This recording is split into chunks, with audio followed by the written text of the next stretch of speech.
নমস্কার। কবি অপূর্ব দত্তের লেখা ভাষা দিবস উপলক্ষে রচিত কবিতা বাংলা টাংলা। অ্যানুয়ালের রেজাল্ট হাতে বাড়ি ফিরল ছেলে। মা বলল, কোন পেপারে কত নম্বর পেলে?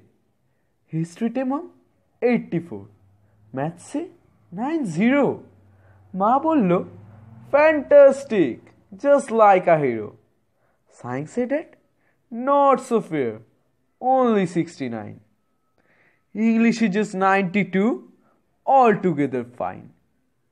জিওগ্রাফির পেপারে তো 100 ডুবিয়ে দিল বেঙ্গলিটাই, ভেরি পুয়ার গ্রেড। ছেলের মাথায় হাত রেখে মা ঠোঁট বেঁকিয়ে বলে, নেভার মাইন্ড, বেঙ্গলিটা না শিখলেও চলে। বাবা বলল, বেশ বলেছ, বঙ্গমাতার কন্যে। বাংলা টাংলা আমার মতো অশিক্ষিতের জন্যে।